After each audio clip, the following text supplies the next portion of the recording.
Hello world. So today we'll be discussing about Ohm's law.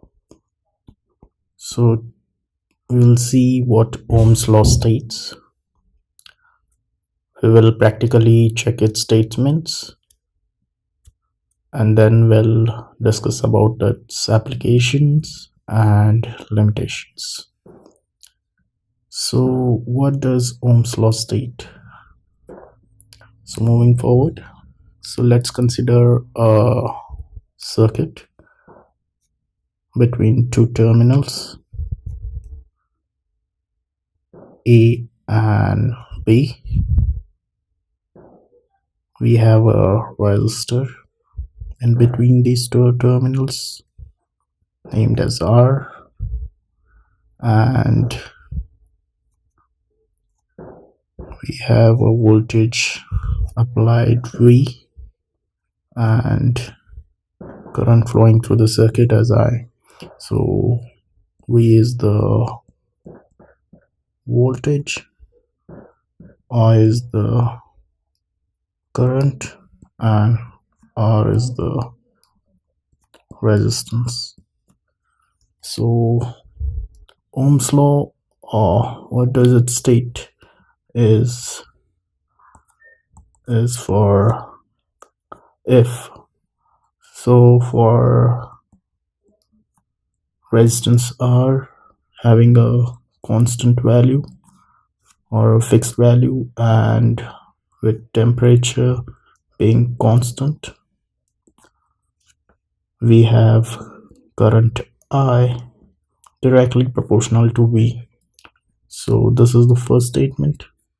So what does it say is, with these two conditions are valid, or with these two conditions occurring, we have current directly proportional to V.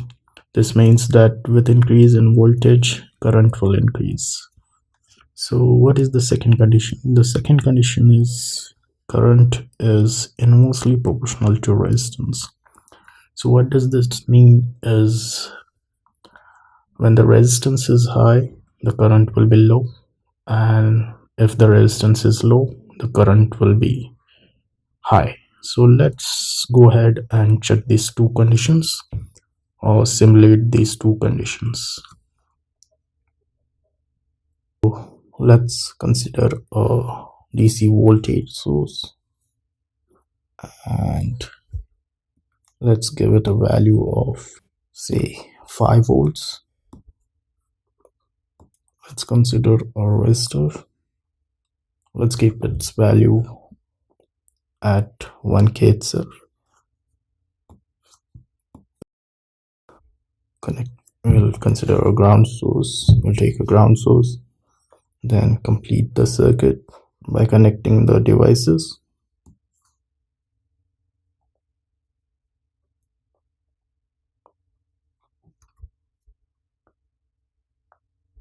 Now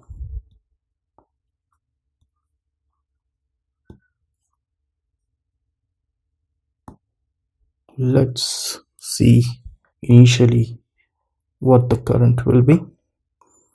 So we have a 5 milliampere current for a resistance value of 1k and a voltage source at 5 volts. So now we will check the first condition, which states that for a fixed value of resistance, the current is directly proportional to V, meaning that with the increase in voltage, the current will increase. So now we have 5 volts at 5 milliamperes. So we'll increase the voltage to say about 10 volts, double the voltage, and see,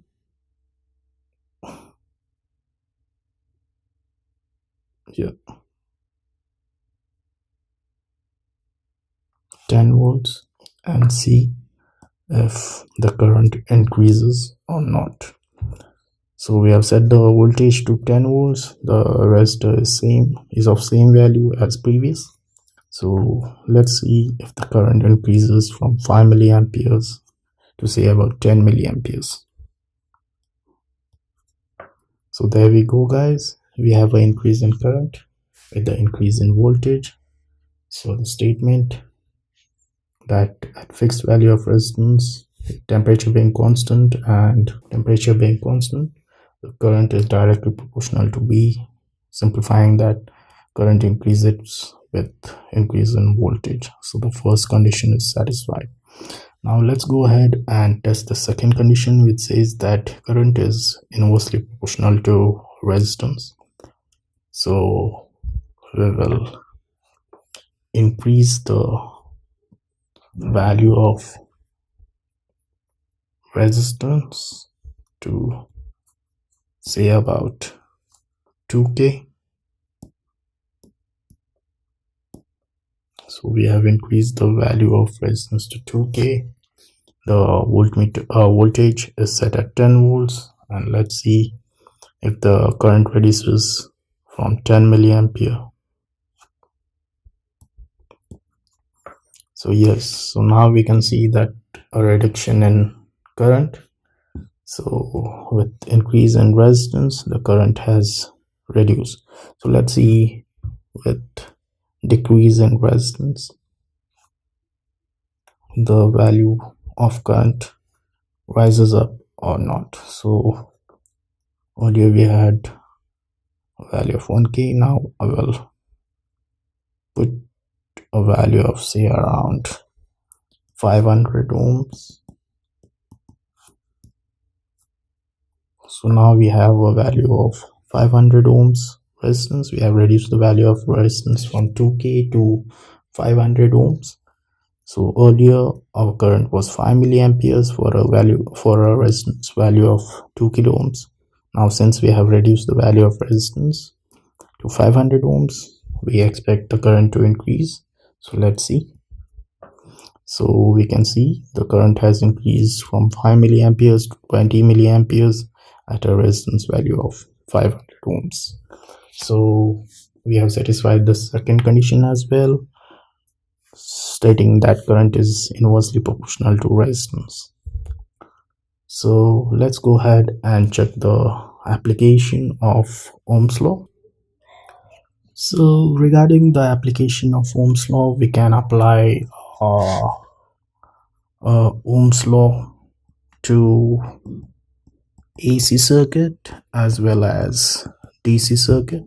So the best example of Ohm's law application would be to find the resistance value for a LED. So normally LEDs are considered as a low resistance devices, and that's why to avoid the surge in current, we have to limit the current at the start of LED, and for that we can apply a Ohm's law and find out the value of the resistance, which can which can protect the LED from surge in current and thereby avoid its burnout.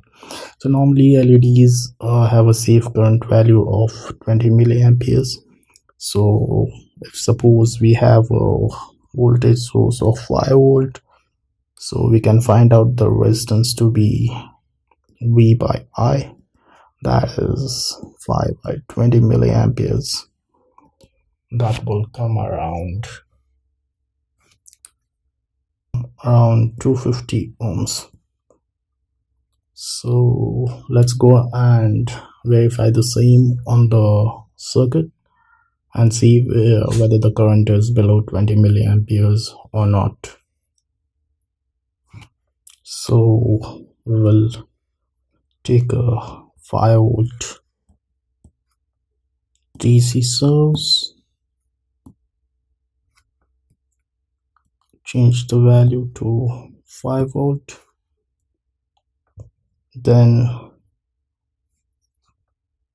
take a resistor and change its value to say 250 ohms as per our calculation. So 250 ohms, Then we'll take a diode, LED, and ground,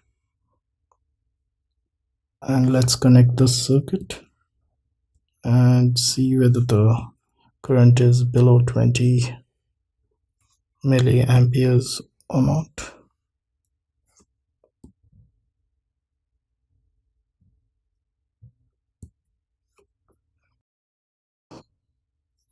So yes, so we can see a current of 11 milliamperes, which is below 20 milliamperes, which is the safe current to flow through a light emitting diode without damaging it. So what will happen if I remove this resistance? Let's check the current and see what will be the value if I connect a diode directly to a voltage of 5 volt. So we'll connect these two ends and run. So here you can see we are getting a value of 43 amps, which is very huge current for a device like LED. So the value of, so we can save the LED by having a resistance in series with the LED, and the value can be found out by a simple Ohm's law expression. So guys, we have seen over here how to use Ohm's law practically. Moving ahead, let us see what are the limitations of Ohm's law. So the first limitation is the temperature needs to be constant for Ohm's law to be applied. And the second drawback of Ohm's law is that it cannot be applied to electrolytes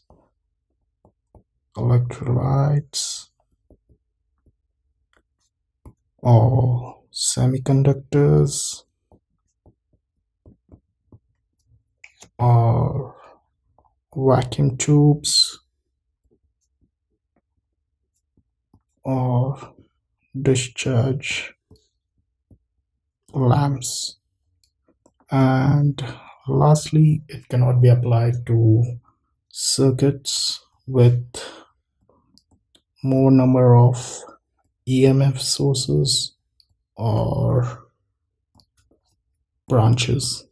So these are the drawbacks of Ohm's law.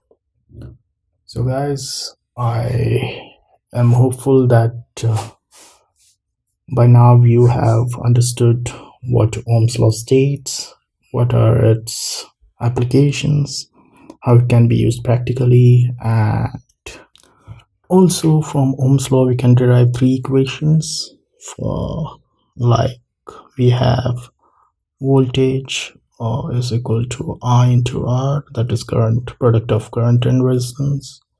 Then we have current equals V by I, that is voltage by resistance, V by R, sorry, that is voltage by resistance. And then we have the third conditions, which says that resistance is equal to voltage by current. So these three conditions we can derive from Ohm's law. So this is it, guys. Thanks for watching the video. Kindly subscribe and like to watch more videos. Thank you very much.